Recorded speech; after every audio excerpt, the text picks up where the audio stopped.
बिस्मिल्लाहिर्रहमानिर्रहीम। आज हम लेज़र लाइट की करैक्टरिस्टिक्स पढ़ने जा रहे हैं। तो लेज़र लाइट की करैक्टरिस्टिक्स स्टार्ट करने से पहले हम चंद बातें करते हैं ऑर्डिनरी लाइट के बारे में कि ऑर्डिनरी लाइट इल्यूमिनेशन के लिए यूज़ की जाती है, मल्टी डायरेक्शनल्स होती हैं और इसके अलावा मल्टी पल वेवलेंथ इसमें होती हैं और ये इनकोहेरेंट होती है। यानी कि अगर इस लाइट को ऑब्ज़र्व किया जाए, नाइट टाइम हम ऑब्ज़र्व करें तो मुख्तलिफ़ किस्म की वेवलेंथ हमें देखने को मिलती हैं और जिनकी डायरेक्शन मुख्तलिफ होती है, यानी कि इनकी डायरेक्शन स्मूथ नहीं होती। एक ही डायरेक्शन में जो ऑर्डिनरी लाइट है ये मूव नहीं कर रही होती। कुछ लाइट्स की रेज़ इस तरफ जा रही हैं, कुछ इस तरफ जा रही हैं, कुछ इस तरफ जा रही हैं। यानी कि हम बात करने का मकसद ये है कि ये एक तरफ लाइट नहीं जाती, इसकी एक डायरेक्शन नहीं होती, मल्टी डायरेक्शंस होती हैं। इसके अलावा जो लेज़र लाइट होती है इसी के मुकाबले में, ऑर्डिनरी लाइट के मुकाबले में, ये मोनोक्रोमेटिक होती है, यानी कि सिंगल कलर रखती है, यूनिडायरेक्शनल होती है, इसकी एक ही डायरेक्शन होती है, हाई इंटेंसिटी होती है, यानी कि इसकी इंटेंसिटी बहुत ज़्यादा होती है। और दूसरी बात यह है कि ये कोहेरेंट होती है। इसके अलावा इसको आप पोलराइज्ड लाइट के तौर पर भी ये काम आ सकती है। इसके अलावा हम ये कहते हैं कि short pulses at high power के ऊपर ये शॉर्ट पल्सेस बनाती हैं। अब इन्हीं बेसिस के ऊपर इनको हम यूज़ करते हैं। एक बात हम और करते हैं कि इल्यूमिनेशन, रोशनी पैदा करने के लिए, ग्लो पैदा करने के लिए हम लेज़र लाइट नहीं यूज़ कर सकते। इसके मुकाबले में हम ऑर्डिनरी लाइट का सहारा लेते हैं, जो कि लाइट प्रोड्यूस करने के लिए ये फ्लोरेसेंट्स बल्ब यूज़ किए जाते हैं, एनर्जी सेवर यूज़ की जाती हैं, एलईडी लाइट्स यूज़ की जाती हैं, लेकिन लेज़र को हम रोशनी के लिए यूज़ नहीं करते। तो इसकी चंद एक प्रॉपर्टीज़ हैं, जिनमें फ़र्स्ट प्रॉपर्टी हमारे पास बीम डाइवर्जेंस है। इसके अलावा ऑप्टिकल इंटेंसिटी है, ब्राइटनेस है, कोहेरेंसी है और मोनोक्रोमेटिक हैं। ये 5 प्रॉपर्टीज़ हम लेज़र लाइट के लिए डिस्कस करते हैं। तो लेट्स स्टार्ट। हम इसकी ब्राइटनेस बीम डाइवर्जेंस से डिस्कस करते हैं। सबसे पहले तो हमारे पास यहाँ पे एक लेज़र लाइट का सोर्स है, जिसको हम लेज़र अपर्चर का नाम भी देते हैं। अब इसमें से लाइट निकल रही है। अब याद रखें कि लेज़र लाइट डाइवर्ज होती है, लेकिन बहुत कम। अब देखें यहाँ पे क्या होना है कि ये एक कोन की मानत, एक त्रिकोण की मानत होती है कि अगर यहाँ से लेज़र लाइट निकल रही है तो यहाँ पे इसकी सिंगल डायरेक्शन और यहाँ पे डाइवर्जन इसकी नहीं हो रही, ये डिफ्रैक्ट नहीं हो रही। लेकिन जैसे जैसे ये दूर फासिल तक जाती जाएगी ये कोन की शक्ल बनाती जाएगी। यानी कि हम ये कह सकते हैं कि the light emitted by the laser confined by the narrow cone, एक बहुत ही बारीक किस्म की कोन होती है और ये स्लोली डाइवर्ज हो रही होती है, ये एकदम से डाइवर्जन नहीं हो सकती। यानी कि जब ये आउटवर्ड पहुँच जाती है, किसी और पॉइंट के ऊपर जाके प्रोपेगेट करती है, तो वहाँ पर ये इसकी हमें कुछ कोन टाइप की शक्ल नज़र आती है। यानी कि ये वाला जो अपर्चर है, यहाँ से लेके अगर यहाँ पे जाकर ये प्रोपेगेट हो रही है तो यहाँ से फिर ये एक कोन की मानद ये अपनी शक्ल बना जाएगी। इसके बाद हम बात करते हैं कि is angular measurement of increase in radius और diameter when distance from the optical aperture. कि यहाँ से देखें, ये एक अपर्चर है, यहाँ से जो लाइट बीम निकल रही है और इस दौरान यहाँ पर ये जाकर प्रोपेगेट बन रही। अब यहाँ से ये इसके एंगुलर की मेजरमेंट है, एंगुलर मेजरमेंट है इसकी, किसकी? रेडियस की। अगर देखें कि ये हमारे पास लाइट है तो यहाँ पर रेडियस कुछ और होगा इसका।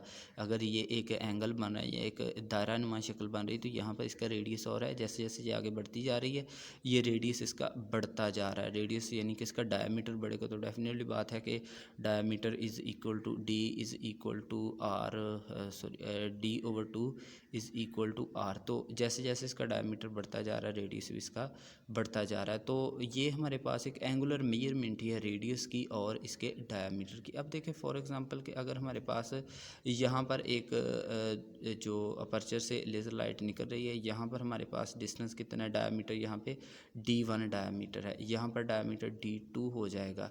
तो इस तरह हम ये बात करते हैं कि यहाँ पर ये D1 यहाँ पे हमने मेजर किया, वहाँ पर हमारे पास जो डिस्टेंस है वो Z1 है। इसी तरह जो टोटल डिस्टेंस बन गया वो हमारे पास Z2 बन गया। अब इसकी डाइवर्जेंस प्रॉपर्टी हम निकालने के लिए फुल एंगल यूज़ करते हैं। तो इसकी वैल्यू हम कैसे निकाल सकते हैं? S is equal to R theta के थ्रू निकाल सकते हैं। अब यहाँ पर हमने ये वाला एंगल यूज़ करते हुए थीटा की वैल्यू निकाल ली और फिर हमने इसके ऊपर हाफ डाइवर्जेंस का फार्मूला अप्लाई कर दिया जो कि हमारे पास होता है ओमेगा माइनस टू ये omega minus omega two minus omega one over Z2 minus Z1। अब हमारे पास ओमेगा क्या है, ओमेगा हमारे पास बीम Z1 ये वाले डिस्टेंस के दौरान में जो बीम बन रही है उसका, और यहाँ पर जो Z2 है, इस दोनों का रेडियाई है, दोनों के रेडियाई हैं। और इस तरह ये जो साइज़ है बीम का, बीम वेस्ट का साइज़ है, ये किसकी वजह से कम हो रहा है, डिफ्रैक्शन क्यों हो रही है, ये बीम डाइवर्जेंस की वजह से हो रही है। यहाँ पर ये एक बात काबिल गौर है कि size of the beam waist and diffraction is due to of beam divergence. ये जो डाइवर्जेंस हो रही है, यानी कि ये जो कोन टाइप की शक्ल बन रही है, इसी की वजह से हमारे पास बीम की डाइवर्जेंस हो रही है। और इसके अलावा जो बीम वेस्ट हो रही है, ये इन दोनों इसी की वजह से हो रहे हैं। अब फिर हम एक नया फार्मूला यूज़ करते हैं, फुल एंगल का फार्मूला। यहाँ पर हमने हाफ डाइवर्जेंस एंगल यूज़ किया, यहाँ पे हम फुल एंगल यूज़ करते हुए 2 theta is equal to 4 lambda over pi D हम निकाल सकते हैं। अब यहाँ पे डी, चूँकि पहले हमने ये कहा कि that is the diameter of the beam waist, तो डी हमारे पास किसके इक्वल हो जाएगा, टू ओमेगा के, क्योंकि ओमेगा को हमने पहले नाम दिया है रेडियाई का। तो यहाँ पे देखें अगर डी की वैल्यू निकालते हैं तो ये 2r के इक्वल हो जाएगा, लेकिन r हमने यूज़ नहीं किया, इसकी जगह पे हम ओमेगा यूज़ कर रहे हैं। तो ओमेगा हमारे पास d is equal to 2 omega, तो ये बीम का डायमीटर निकला है। इसी तरह हम ये कहते हैं कि diameter divergence is inversely proportional to d। अगर ये इन्वर्सली प्रोपोर्शनल है तो अगर तो हमारे पास यहाँ पर लिख लेते हैं divergence is inversely proportional to diameter के। अगर जैसे जैसे हमारे पास डायमीटर बढ़ते जाएगा डाइवर्जेंस की वैल्यू कम होती जाएगी, डायमीटर कम होगा डाइवर्जेंस की वैल्यू बढ़ती जाएगी। इसको हम एक और फिगर के थ्रू देखते हैं और इसके अलावा रैले क्राइटेरिया इसके ऊपर अप्लाई करते हैं। यहाँ पर हमने रैले इक्वेशन यूज़ की which is theta is equal to 1.22 lambda over D आ जाएगा। यहाँ पे D is the diameter of aperture, जिसमें से ये लेज़र बीम निकल रही है, ये उसका डायमीटर, उस ऑपरेटर्स का डायमीटर है।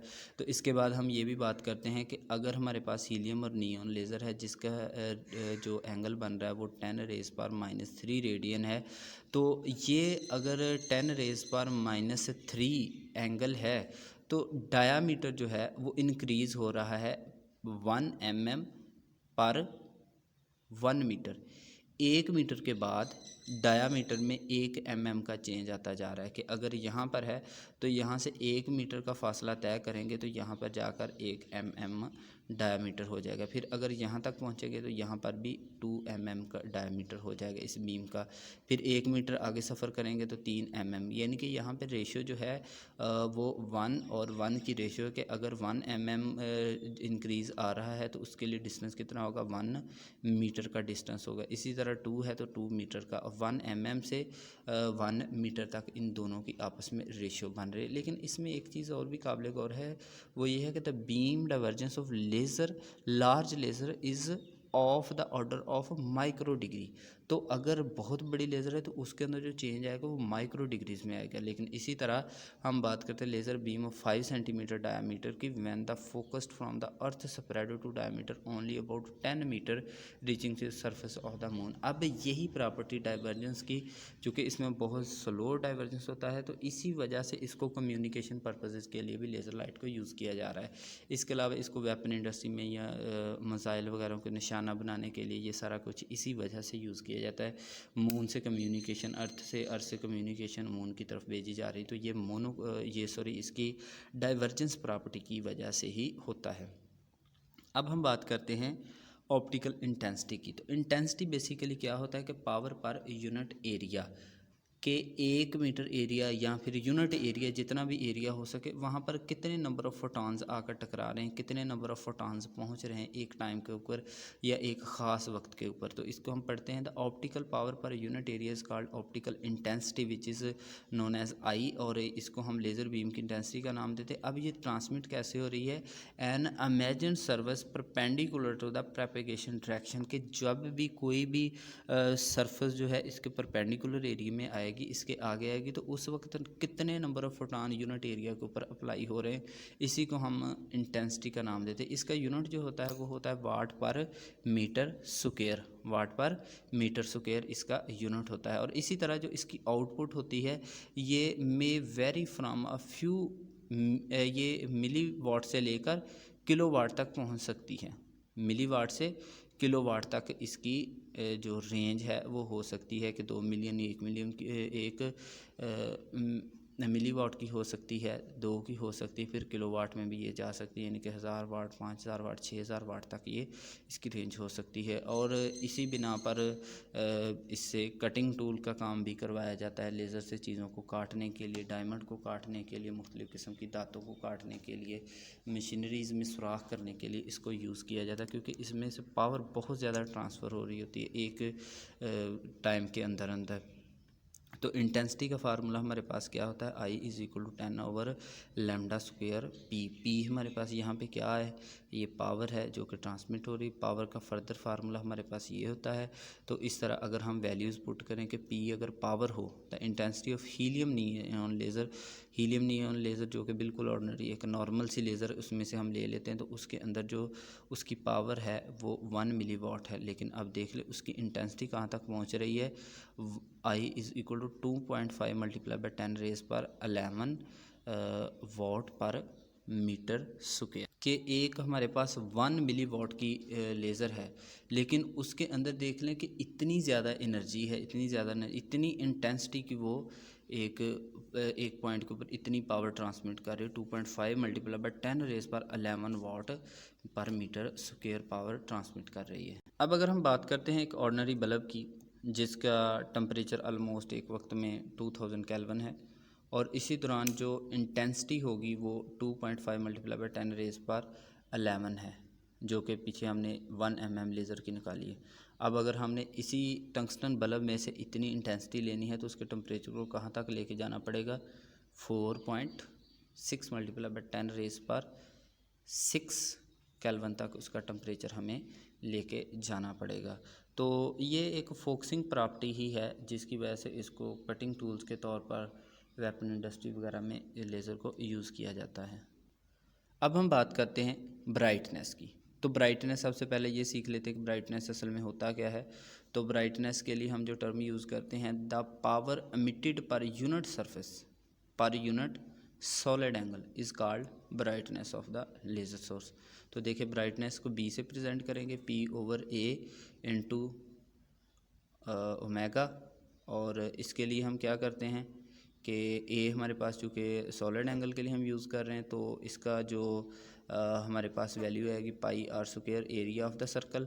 और इसी तरह जो सॉलिड एंगल की वैल्यू आ जाएगी वो आएगी π का स्क्वायर। तो इसी तरह चूँकि डायमीटर हमारे पास होता है D/2 इंटू R, ये R इधर आकर मल्टीप्लाई हो जाएगा और ये 2R हो जाएगा। तो चूँकि D की वैल्यू हम सेपरेट कर रहे हैं, R हमने यूज़ किया, तो D/2 है। जब इसका स्क्वायर निकालेंगे तो स्क्वायर के लिए हमारे पास जो वैल्यू आएगी वो होगी, ये 4 ऊपर चला जाएगा, 4 ऊपर चला जाएगा तो ये π² D² और थीटा का स्क्वायर आ जाएगा। अब हम बात करते हैं कि किस तरह ये ब्राइटनेस बहुत ज़्यादा होती सूरज के मुकाबले में। तो देखें अगर हमारे पास 1 मिली वाट की लेज़र है, 1 मिली वाट की लेज़र है हीलियम नियॉन लेज़र, जिसकी वेवलेंथ कितनी है 632 मल्टीप्लाई बाई 10 रेज़ पर -10 मीटर। और इस दौरान जो पावर होगी वो 3 लाख वाट स्टेरेडियन पर सेंटीमीटर स्क्वायर के इक्वल होगी। लेकिन अगर हम पीछे बात करते हैं एक आम सी सूरज की बात करते हैं, सूरज का टेम्परेचर कितना है 6000, लेकिन उस दौरान उसके अंदर से जो ब्राइटनेस करेगी वो कितनी है 1000 वाट स्टेरेडियन पर सेंटीमीटर स्क्वायर है। लेकिन 1 मिलीमीटर लेज़र की बात कर लें तो उसकी वेवलेंथ इतनी है और ये हमारे पास उस दौरान जो ब्राइटनेस होगी ये आ जाएगी। इसका मतलब यही है कि जो 1 मिली वाट की लेज़र है वो 300 टाइम्स ज़्यादा ब्राइट होती है सूरज से। तो ये हमारे पास इसी वजह से हम इसको डायरेक्ट नहीं देख सकते, क्योंकि यहाँ पे बहुत ज़्यादा एनर्जी एमिट हो रही होती है, एक दौरान में बहुत ज़्यादा ये ब्राइट होती है। हालांकि ये बहुत कम पॉइंट के ऊपर ब्राइट होती है, चूँकि बहुत इसका स्पॉट एक छोटा सा स्पॉट होता है और वो बहुत ही ज़्यादा ब्राइट होता है। इसी वजह से इसको हम डायरेक्ट नहीं देख सकते कि आँखों के रेटिना वगैरह डैमेज हो सकते हैं। अब हम बात करते हैं कोहेरेंसी की। तो अगर हम किसी कन्वेंशनल लाइट की बात करते हैं तो कन्वेंशनल लाइट का जो कन्वेंशनल लाइट है वो इनकोहेरेंट होता है। उसकी वजह यही है कि इसमें जो लाइट निकल रही होती है वो रैंडम फोटॉन्स होते हैं और मुख्तलिफ़ किस्म के एनर्जी सोर्सेज उसमें यूज़ हो रहे होते हैं। मिसाल के तौर पर कि अगर हमारे पास ये E1 है, E2 स्टेट, E3 और E4 स्टेट है, जिस तरह के हमने लेज़र लाइट के प्रीवियस लेक्चर्स में हमने ये सारी एनर्जी स्टेट्स ड्रा करते रहे हैं। तो आम तौर पर अगर देखा जाए तो ऑर्डिनरी लाइट में डिफरेंट एनर्जी स्टेट्स यूज़ हो रही होती हैं। कि मिसाल के तौर पर number of photons E4 state से E1 स्टेट की तरफ आ रहे हैं, E3 से E1 की तरफ, E2 से E1 की तरफ। तो जैसे जैसे ये एनर्जी के फोटॉन्स यहाँ से एमिट होंगे उनकी डिफरेंट डायरेक्शंस होंगी, डिफरेंस उनके पास एम्पलीट्यूड होगा, इनकी डिफरेंट एनर्जी होगी। लेकिन लेज़र लाइट में हमारे पास अगर 3 यूज़ हो रहे हैं तो 3 ही यूज़ होंगे, अगर 2 स्टेट्स यूज़ हो रही हैं तो 2 ही स्टेट्स यूज़ होगी।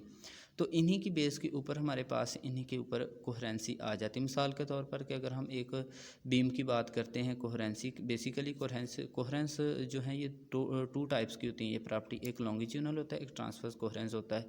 अगर हम लॉन्गिट्यूडनल की बात करें तो मिसाल के तौर पर हमारे पास एक वेव है, अगर इसके 2 पॉइंट्स को हम कंपेयर कर लें तो यहाँ पर एम्पलीट्यूड और फेज़ दोनों सेम होंगे। अगर हम यहाँ पे और इसी के रेलिवेंट यहाँ पे फेज़ चेक कर लें तो 2 रेलिवेंट पॉइंट के ऊपर हमने फेज़ चेक किया तो यहाँ पर फेज़ सेम है, तो इसको हमने लॉन्गिट्यूडनल कोहेरेंस का नाम दे दिया। अगर हम ट्रांसफ़र कोहेरेंस की बात करते हैं तो ट्रांसफ़र में हम एक वेव नहीं लेते। यहाँ पे लॉन्गिट्यूडनल में हमने सिर्फ एक वेव की बात की थी, एक वेव के ऊपर हमने एम्पलीट्यूड वगैरह चेक किया था। लेकिन अगर हम यहाँ पे डिफरेंट वेव्स भी ले लें जो कि जो ट्रांसफ़र कोहेरेंस की ज़ाहिर कर रही हैं और एक ही सोर्स में से निकल रही हैं, तो अगर यहाँ पर ये क्रस्ट है तो नीचे वाली का भी यहाँ पे क्रस्ट ही होगा, यहाँ पे तीसरी का भी क्रस्ट ही होगा। यहाँ पर अगर ट्रफ है तो यहाँ पे भी ट्रफ होगा, यहाँ पे भी ट्रफ होगा। अगर यहाँ पे एम्पलीट्यूड 10 यूनिट्स हैं तो यहाँ पे भी एम्पलीट्यूड 10 यूनिट्स ही होगा। अगर यहाँ पे 10 है तो फिर यहाँ पे भी 10 होगा। यानी कि अगर 10 वेव्स को हम एक ही टाइम में डिस्कस कर लें तो तीनों का एम्पलीट्यूड एक वक्त में सेम होगा। एक वक्त में तीनों का किसी भी पॉइंट के ऊपर चेक कर लें तो इनका जो हमारे पास एम्पलीट्यूड होगा वो सेम हो रहा होगा। इसके अलावा इनकी फ्रीक्वेंसी सेम होगी। लेकिन ऑर्डिनरी लाइट में ऐसा नहीं होता, ऑर्डिनरी लाइट में ये चीज़ें सारी की सारी डिफरेंट होती हैं। तो जितने भी नंबर ऑफ़ फोटॉन्स एक सोर्स से निकल रहे हैं उनको हम फोटॉन्स को किसी भी पॉइंट के ऊपर उनकी वेवलेंथ चेक कर लें, उनकी हम एनर्जी चेक कर लें, वो सब की सब सेम होगी। यहाँ पर एक और टर्म हमने डिस्कस करनी है, तो coherency required a connection between amplitude. जिस तरह हमने बात की है यहाँ पे देखें कि एम्पलीट्यूड अगर एक पॉइंट पे यहाँ पे चेक किया तो यहाँ पे भी चेक करें, दोनों पे सेम होगा। अगर यहाँ पे चेक करें, यहाँ पे चेक करें तो दोनों पे एम्पलीट्यूड सेम होगा। इसके बाद बात करते हैं कि फ़ेज़ अगर आप यहाँ पे चेक कर लें, यहाँ पे चेक कर लें, यहाँ पे चेक कर लें, यहाँ पे हमने पॉइंट्स दो रेलिवेंट लेने, 2 पॉइंट्स रेलिवेंट लेने। रेलिवेंट पॉइंट के ऊपर अगर फेज़ चेक किया जाए तो वहाँ पे फेज़ सेम होगा, फेज़ में डिफरेंस नहीं आएगा। इसके बाद बात करते हैं the light of one point and time at a time and the amplitude and phase light at another point at time. एक ही वक्त में तमाम पॉइंट्स के ऊपर हमारे पास जो फेज़ और एम्पलीट्यूड दोनों सेम होंगे, तो इस प्रॉपर्टी को हम कोहेरेंसी बोलते हैं, कोहेरेंट बोलते हैं कि किस तरह लाइट का फिनोमेना, लेज़र लाइट फिनोमेना जो है ये कोहेरेंट होता है। अब एक प्रॉपर्टी आती है मोनोक्रोमेटिक। लेज़र लाइट जो कि मोनोक्रोमेटिक होती है। मोनोक्रोमेटिक का मतलब यही होता है कि एक सिंगल वेवलेंथ रखना। अगर मिसाल के तौर पर कोई भी लाइट है तो उसकी एक सिंगल वेवलेंथ है, तो सिंगल वेवलेंथ होने की वजह से उसका कलर भी सेम होगा, एक ही कलर होगा। और यही एक वाहद प्रॉपर्टी है जो कि लेज़र लाइट को ऑर्डिनरी लाइट से डिफरेंट बनाती है। तो हमने ये बात की है कि इसकी वेवलेंथ सिंगल होती है, सिंगल वेवलेंथ ही मोनोक्रोमेटिक कहलाती है, और इसी यही वह प्रॉपर्टी है जो कि इसको दूसरी लाइट से मुनफरद बनाती, अलग करती हैं।